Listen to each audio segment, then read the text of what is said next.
we're now going to shift to our next session. The next session is going to be on maximizing session number 3. 1 second. Maximizing enterprise cyber readiness during a recession. How to mitigate the impact of an attack while minimizing costs. And we've got 2 great speakers who are going to have a great discussion. I anticipate. So Heidi Arsenault is our Director of Strategic Alliances here at CyberProof, and Roee Laufer is head of our global SOC operations here. So let me hand over to you, Heidi. I know that we have a few polling questions. So what I suggest, Heidi, is when you 1 second, let's just make sure that that Roee is coming onto the panel side of things. Hi, Roee. Hi. So whenever you want me to pull up a poll, just ring the bell, and I'll be happy to help you out. In the meantime, I'll hand over to you, Heidi. Excellent. Thank you very much, Howard. Hi, everyone. Good morning, good afternoon, good evening. I know we have people from around the globe. It's very exciting to be here this morning with you. As Howard mentioned, my name is Heidi Arsenault, and I'm the Director of Strategic Alliances for CyberProof, which is a UST company. And I work with a number of different technologies, which we'll talk about some of those today. I know you've already had an opportunity to hear some high level from Karen Ann and getting deep into threat hunting. And our session today is really going to be focused around the real world issues that come up in your SOC. And today with us, we have Roee Laufer, and he is our head of SOC administration, excuse me. And we're very excited to have him here and being able to talk about some particular topics that we think are really top of mind for folks that are either an analyst within the SOC, head of the SOC, managing it. And we're really thinking about it with a lens of the economic landscape. Roee, go ahead and introduce yourself, and then we'll start. One other thing actually is we're going to make this very interactive. Between Roee and myself, we're going to do polls. We want it to be fun. We're happy to have you ask questions throughout. So yeah, Roee, go ahead and introduce yourself. Sure, thank you. So happy to be here. Hi, everyone. Thank you for joining. Really excited to be part of this very exciting and interesting session. Let alone the fact that it's together with Heidi. So what can go wrong, right? So I am actually the head of the Global Security Operations Group for CyberProof. Basically means that this group is in charge of our global stocks and the rest of the very exciting portfolio of services that CyberProof has to offer. For the past 20 years, I actually CISO'd. So there's a lot, as Heidi said, the economics statue right now in the world, and with everything that is changing, a lot of very, very interesting discussions that we intend to have during this session. So I suggest, Heidi, we kick this off. That sounds great. Thanks. Well, you know what I thought about today is what is happening economically. I just pulled up the news, and I'm going to just file through a couple of things, but there's let's see, 10,000 people being laid off at a particular large company. We have the bank debacle. We have Alibaba stock soars. I don't know if anybody got involved in that today. If you did, congratulations. Of course, the banking crisis seems to be, heavy-hearted, and interest rates are going up. So we're seeing this huge amount of economic changes.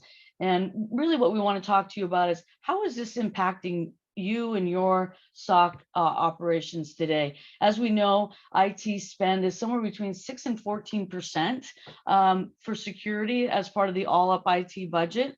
So I'd like to, at this point, I mustache you something. That's a mustache, by the way. I want to try to make this a little interactive and fun, as I mentioned.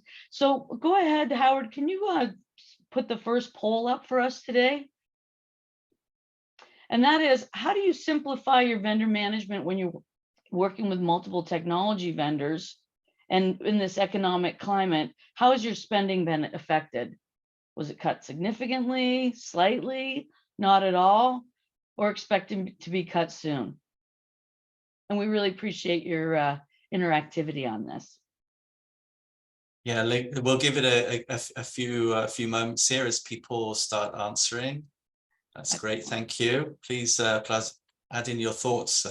I'll end the poll after another 10 seconds or so, and then display the answers, and you can be great to hear your reaction. Da, na, na, na, na, na, na. Na, na, na, na, na, na, na. Okay, Okay. There we go. Okay, well, interesting, very interesting, actually. 7% said cut significantly, which I thought might have been higher. Cut slightly at 21%, not cut at all at 43%. I guess that's a little job security there, and expecting to be cut soon, 29%. So let's talk, Roee, tell me your real world experience with this and how you're managing your budgets and doing more with less. So, so yeah, as you said, I think that hasn't been cut at all. 43% is both surprising and not surprising. We'll touch on that in a second. But the other side, like with everything, half glass full, half glass empty. So the half glass empty, I guess, is the fact that 57% actually answered that it's either been cut significantly or slightly, or is about to get cut. They're expecting the budget to get cut. Now, this is, again, with cybersecurity, there is this misproportion. There is this, there's the fact that regardless of economics, regardless, or you know what, even in some cases, the fact that there are global crises, be it Corona, COVID-19, or the economic status, usually we'll see that that cyber incidents and risks are increasing. COVID-19, for example, businesses found it very quickly, found it very hard to commence operations as usual, while in parallel, we saw a substantial, even exponential increase in the level of cyber, in the numbers of cyber incidents that occurred. Yeah. So organization had to face a very hard time doing business and face those increasing cybersecurity issues while budget was actually decreasing. This is basically what we expect to see happening, and I think the poll shows it, right? 57% expect some sort of a budget cut. Mm-hmm. So the thing is that even, and I mean, why is it on the half glass full? Why is it not very surprising that the 43% actually didn't see anything coming in terms of a decrease in budget? Because studies show that although this year will be challenging from an economic perspective, it will actually shows that IT budget will still, I mean, spending on cybersecurity will actually still increase. Okay, it actually shows that multiple studies show that actually cybersecurity is actually one of the most important justifications for IT investments in 2023. So having said that, sorry? No, yeah, which makes sense. I'm in agreement. Totally, it totally makes sense. So again, like with everything, it depends on how you look at the numbers, right? So while 57% says there will be some sort of cut, and then you need to deal with the ever-changing and dynamic field of cybersecurity, but in parallel, 43%, nothing has changed. And we can justify that just by saying that we expect, and studies actually show, that investments in IT and cybersecurity is one of the most important justifications to continue investing in IT moving into 2023. I think that moving forward, what we will see are two main efforts, okay? One is security hygiene and basically posture management, what we call, and on the other is improving our existing processes and controls. I think this is what we'll see moving forward because of being a bit more careful and cautious about how we spend the resources that we do have. So basically, security hygiene and posture management, such initiatives might include discovering, analyzing, monitoring IT assets, and those sorts of activities. Especially, for example, we'll see vendors like ServiceNow that will integrate IT and cybersecurity operations. So we'll probably be seeing that moving forward. In terms of improving existing processes and controls, this will probably include process automation, operationalizing MITRE attack frameworks, more frequent security testing, and so on. Yeah, and with the average incident costing about $9 million, I think that really, when you weigh that cost, to prevent the incident, that's $9 million in your budget, right? That Exactly. Potentially where you can sort of justify the spend. And you make a lot of good points there in terms of ways that you'd sort of mitigate the cost just by being proactive with your hygiene and really looking at how you manage your operations. I think that sort of lends us to our next poll, if you will, Howard. So I think another thing that's really kind of happening alongside the cybersecurity is that about, I guess 9 terabits of data in each enterprise is pretty typical. And being cloud-based, that can be quite a big cost. And there are other needs that are associated with cybersecurity that are cloud-based. And so our question though is, how does your organization handle your cybersecurity needs? Like, do you do all your work in-house? Do you have a hybrid model that combines in-house and outsourced?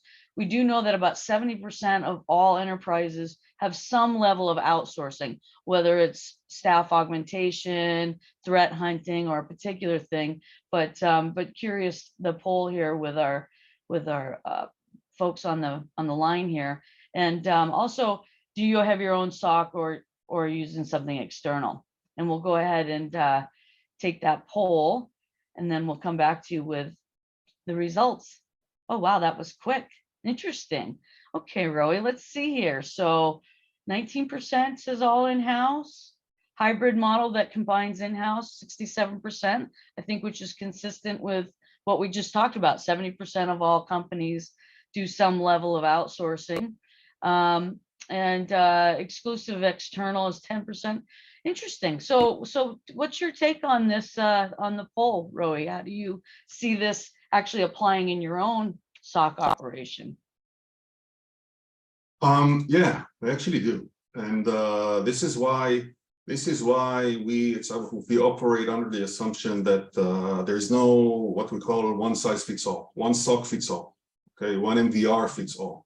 It has to be tailored and it has to be flexible enough to be combined together. This is aligned with the poll, to be able to be an extension of the organization's capabilities, assuming, given that the organization actually have the capabilities in-house.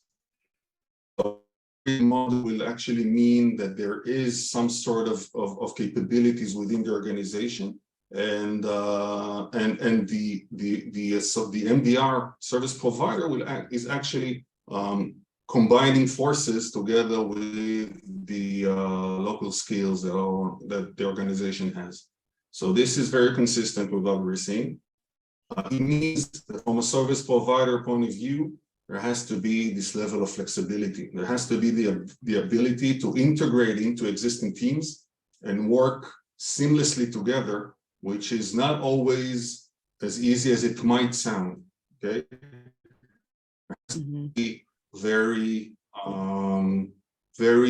strict methodologies of engaging with the customer in order for that to make in the most efficient and effective way possible. Yeah, and with that, you think about the different approaches, like we talked about the augmenting of staff and, actually being able to provide a security skill set that is above and beyond, and constantly certified in training. And I think one of the other advantages that I know when I talk to some of the customers is just being able to manage multiple different technologies. If you started with on-prem and you move to cloud, you might have that kind of environment. So I think it's hard to rely on sort of one vendor in that scenario, which I think lends it. I totally agree. Totally agree. By the way, you've mentioned the ever increasing costs of migrating. You just mentioned migrating to cloud, and you at the beginning you mentioned the increasing costs associated with that. This is why it only makes sense to join forces with the service provider that is actually very innovative in its way, in its approach towards cloud. What do I mean by that? So, can give an example, a real life example of a customer that we at CyberProof approached that did a coast-to-coast transition to full cloud native. However, the costs on, as probably everyone is aware, the costs of data ingestion in the cloud is very high. With very innovative, because this is what we do, the experience and the knowledge that suppliers such as CyberProof you gain over the years with the enterprises that we provide service to, we're actually able to leverage using the ADX, for example, in that specific case, and actually bring more than double data consumption for 60 to 70% less cost. That's amazing. Yeah. Okay. Right. This is, I mean, we did that by formatting, cleansing, tagging data, combining fields. So a lot of very innovative approaches that you would find joining forces with a service providers such as ourselves. It only brings, there is the ability to bring a lot of value. Certainly it echoes what we spoke of before, the increasing economic environment that globally that we are operating in. So it only makes sense to align according to what our strategy is from an IT and cybersecurity perspective, to align with a service provider that has this specific knowledge. By that, we can do more with less. Yeah, make it scalable, make it scalable so you can scale up, exactly. You can scale down as your workforce, your budget allows for. And then you mentioned something, and we actually have a question here in the chat that tees me up for my next poll. Shocking. I said the question. It's just the flow is fantastic here. So we have a longtime listener, first time caller. In the age of AI, with more and more AI tools in the pursuit of adversaries, how do you keep one step ahead of them? And I'm gonna pose this question from the chat, but I'd like to just it leads me right into my poll, and then we'll have Roee respond to that. But the one kind of fact around that is that most of these organizations have over 100 APIs. And 42% of the organizations change their APIs daily or weekly. So that's just one area in terms of how do you manage that automation, especially when it's machine to machine. So let's get a poll here. What is your SOC team's approach to automation? Does your team use automation tools? The impact's minimal. What are other ways that you're looking to increase workloads? And what about some external providers? And then I think that's the answer that we're going to talk to Roee about is, how does he look at that when he's not just thinking about our SOC internally, but the 5 SOCs that he manages on behalf of our large customers that we have from around the globe. And so I'm very curious what comes back from the poll. And thank you, thank you for the questions. We do love being interactive here. Here we go. Here we go. Okay, let's see. What is your SOC team's approach? Okay, let's see. So we're getting 4% does not use automation tools. 13% says they use them, but the impact's low. Currently looking for ways. Wow, 79%. Currently looking for ways to increase automation, which makes 1,000% sense there. So Roee, talk a little bit to that, like what kinds of ways you look at automation. Again, when you're automating 100, 200, 300 fold, you know, as you look at our customers and our clients and how we can help them automate. So definitely. So there was in this poll, we saw that, right? We saw an overwhelming 96% that are actually doing automation to some degree. And it's not by accident. I mean, it's not by accident. It's not automation. Automation is key. Again, echoing what we discussed so far, let alone the fact that taking into consideration the fact of, again, the challenging economic times and lack of resources and so on. Automation.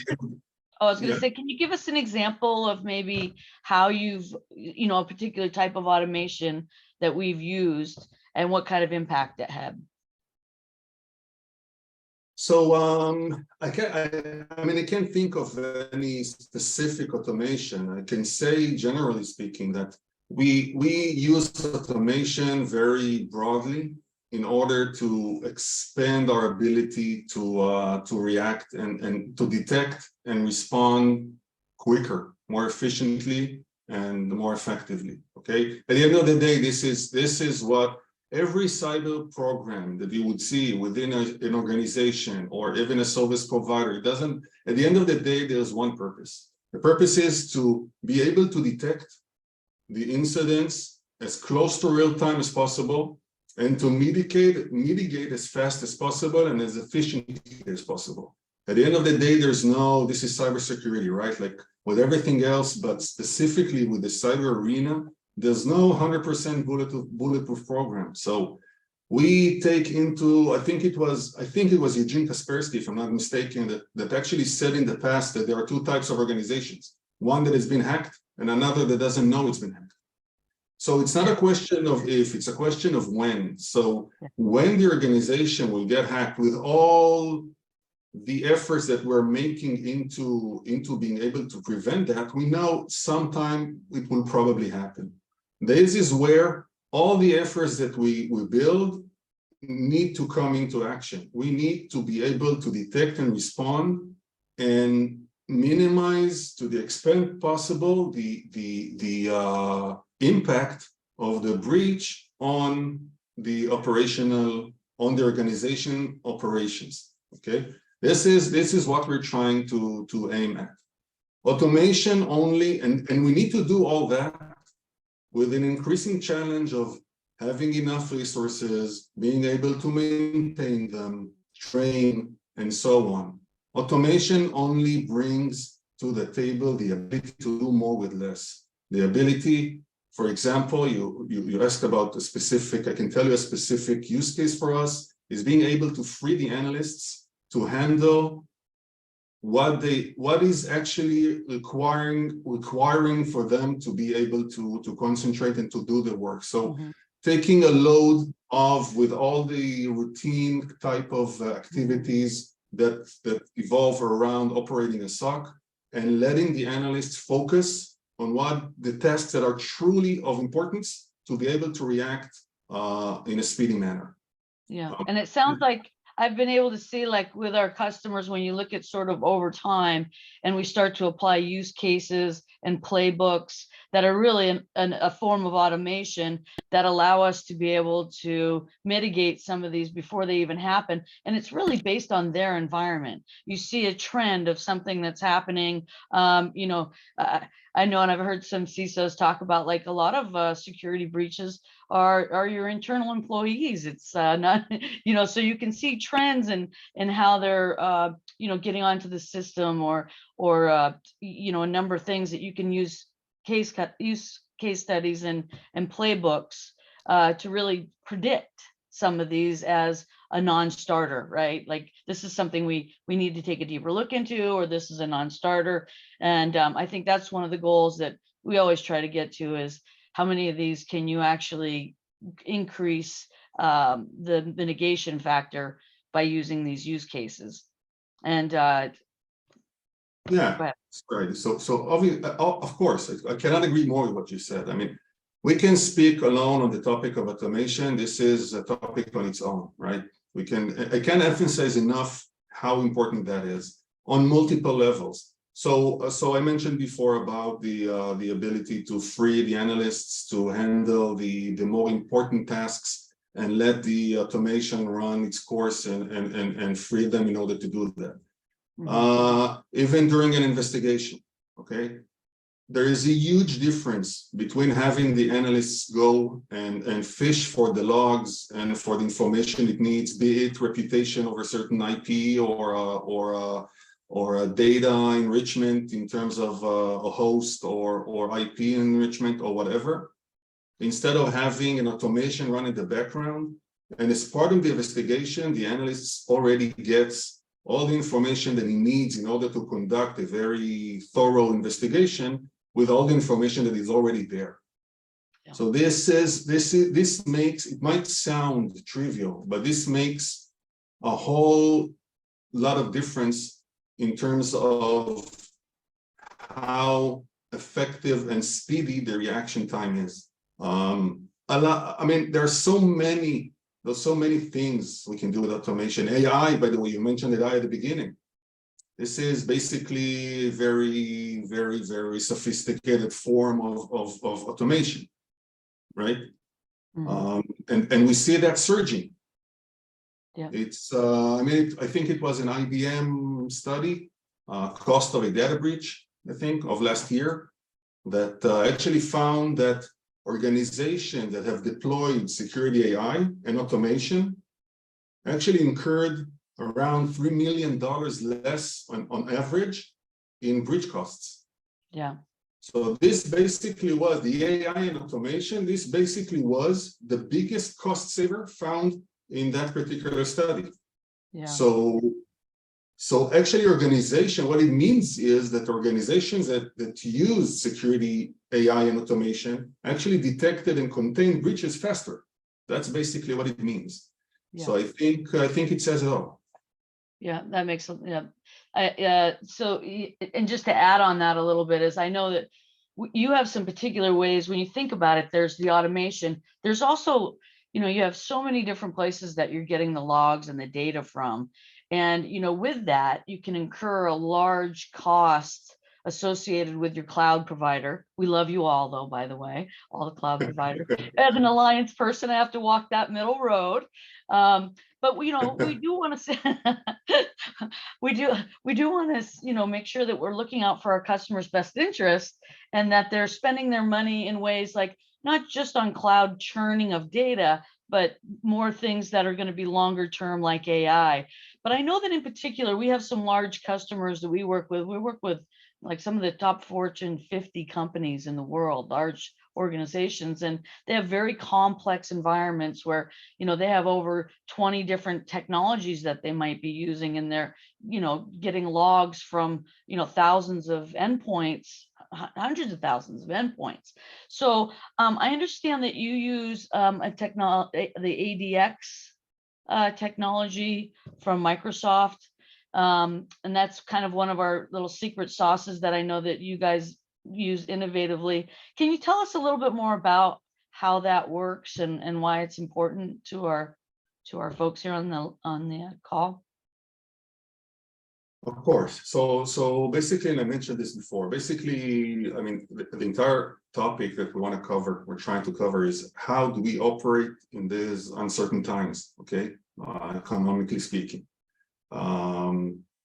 And how do we scale? How are we able to use our resources and maximize the ability to get the most out of the resources, the limited resources that we have, which apparently will become even less moving forward throughout to 2023.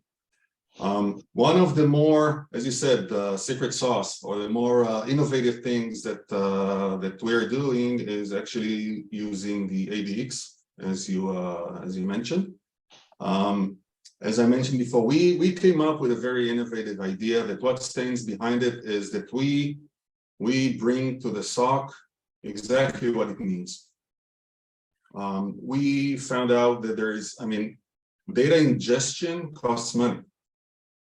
And while if you compare that to ADX storage or compute that the ADX is running, it's relatively cheaper than having the data ingested into the SIM. So basically, what we did, we came out with a very, very cool and approach towards SOC operations. We actually, by design, by a very smart architecture, we are able to bring to the SOC exactly by formatting and cleansing and tagging and all sorts of cool stuff. We're able to bring to the SOC exactly what it needs.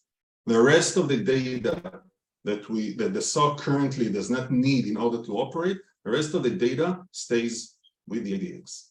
Now, it's not as simple as it sounds. Obviously, once there's an incident and you would probably need that data, then what do you do then, right? And that's a very good question, Heidi. So what we actually were able to do is we were able to bring the ability to the SOC to work on both areas, to work on the SIM and on the ADX while conducting regular operations. So this is one example. As I mentioned before, the outcome is overwhelming. Being able to increase data consumption by more than double what the organization has, and actually decreasing the cost by 60 or 70%, that is overwhelming. And we were able to do that time and time again, and to show how efficient SOC operations can be with a bit of a smarter SOC, with having that secret sauce to make SOC operations more effective. Yeah. More efficient. And I think it was almost double our cost that they saved when we implemented ADX. This is a large company out of France. ADX, Azure Data Explorer. So that's, we also use quite a bit of Microsoft, the Microsoft SIM. There's other technologies, of course. And again, we talked about having different environments, multiple vendors. You could have some Splunk, you might have QRadar, you might be using Microsoft Defender, you could be using Sentinel. There's a number, and they all have their approach to the business. And so I think what I'll do is I'll take the next poll, and the next poll is the average number of technologies used at a company is about 20. That's average. So it could be higher or it could be lower. So little poll here is, how do you simplify vendor management? Because we see that, as another way for us to think about cost savings is, reevaluating all the technologies you have and understanding how you might do some consolidation with cloud native SIMs. I think is kind of one of the area that we're seeing a huge, as people do the cloud migration, we're seeing a lot of people take that logical next step and use cloud security. So I'll be interested to see what these folks say about how they're doing that. But I do think multiple vendor consolidation, or at least optimization, is definitely been top of mind when we've been talking to CISOs around the world. It seems to be a very common theme. And let's see what the audience has to say. Okay, interesting. So what do we have here, Roee? We've got 31% have a unified SIM, working with a large provider who sells multiple solutions. So that could be like a Microsoft, it could be Google, be AWS, you know, they all have their own. And the other thing we're seeing too is multi-cloud, right? Nobody really uses, I think it's almost at this point, over 80% have multiple cloud instances. It's not just one provider. So we definitely want to maintain some ability to use multiple technologies. You know, nobody necessarily wants to push the one-stop shop. However, in places where you can consolidate, you know, and start to get a little more of a unified approach, I think everybody's open to that. And it looks like 20% say they do it through an MDR service provider, which makes sense. And for those that manage everything themselves, what would you say, Roee? What are some of your best practices that you've learned in terms of, because you have to, you know, you have to meet the customer where they are. So you have to understand and be able to pull logs from, you know, probably more than 20 different vendors. And how do you help with that process in general? And what's your view on it? So yeah, that's a tough question. It sounded easier or simpler when we rehearsed, but I'll try. So you have like 30 so, seconds too, by the way. No, just kidding. You don't. You 30 have. seconds. Okay, so multi-vendor. You So, have a couple minutes. yeah. So multi-vendor. Okay, you mentioned multi-vendor. So multi-vendor is a good thing, right? If multi-vendor means that we are actually using a multi-layered approach towards protecting our organization, that's a good thing. So you would have the firewalling and IPSs and DNS, cloud DNSs at endpoint and network and multi-factors and end user training, backup, remediation. So if by multi-vendor, this means that we are doing this elaborate layered security coverage, that's fine. However, if we look at it, I think that moving, and you mentioned it, and I think studies support that moving forward, we will see consolidation of vendors. Okay. There is, as with everything, there is pros and cons towards working with single vendors or a few vendors. Obviously, you have a fewer product choices. Even if some of the offerings are best of breed, probably not everything. But